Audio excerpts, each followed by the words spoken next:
Yanzu Hamisu Breaker ya bayyana gaskiyar magana akan soyayyar su da Rakiya Musa, kamar da yanda idan kuna biye da mu a cikin wannan bidiyo za ku ji cikakken wannan rahoto da muka dauko muku akan maganar da Hamisu Breaker yayi, dan ya ga yanda ake ta cewa maganar da Rakiya Musa ta yi wadda ta nuna cewa wani wanda take matukar so ya yaudare ta bai aure ta ba. Muna fata dai za ku kasance da mu a cikin wannan bidiyo domin jin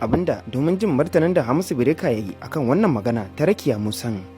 Assalamu alaikum masoyana, kamar kullum sunana Hamisu Sa'idu Yusuf wanda kuka fi sani da Hamisu Breaker Dorayi.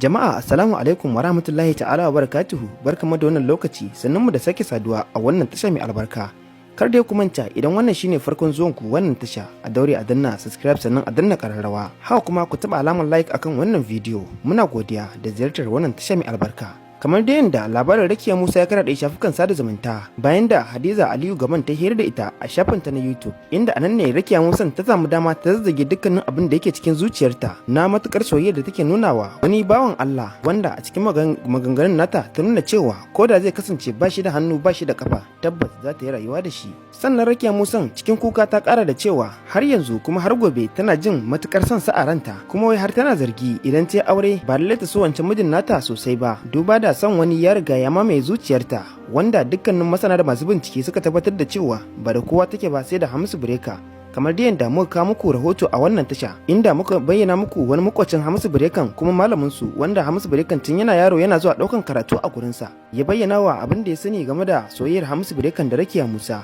inda a cikin maganganun nasa ya tabbatar mana da cewa tabbas Rakiya Musa na matukar son Hamisu Breaker tun kafin ma Hamisu Breaker ya ɗaukaka a san shi a duniya sosai, wanda kuma har ya ƙara da cewa tana zuwa gidansa Hamisu Breaker, tana yawan zuwa gidan domin ta taya mahaifiyarsa aiki da kuma hira, sannan kuma tana ɗaukar nauyin waƙoƙinsa ta biya shi kuma su yi bidiyo tare da ita ɗin. Rubutun da makwacin Hamisu Breaker kuma malamin nasa ya yi a shafinsa tabbas ya tabbatar mana da cewa Rakiya Musa ba ƙaramin so take yi wa Hamisu Breaker ba, sai dai kuma a iya maganganun mun fahimci cewa shi fa Hamisu Breaker bai karɓe ta ba, bai maraba da ita a zuciyarsa ba. Ita ce dai take yin wani abu da zamu iya kiransa da son maso wani, wanda Hausa ke kiransa da ƙoshin wahala. To bayan wannan labari ya yawo a shafukan sada zumunta, nan take Hamisu Breaker bai wata ba ya fito yi magana akan wannan al'amari domin kare kansa da zargin da mutane suke masa na cewa ya yaudari Rakiya Musa. A cikin maganganun da Hamisu Breaker yayi, kamar yadda ya wallafa a shafinsa na Twitter, inda ya bayyana cewa Assalamu alaikum masoyana, tare da fatan kun sha ruwa lafiya. Ɗazu wasu daga cikin masoyana suka ja hankalina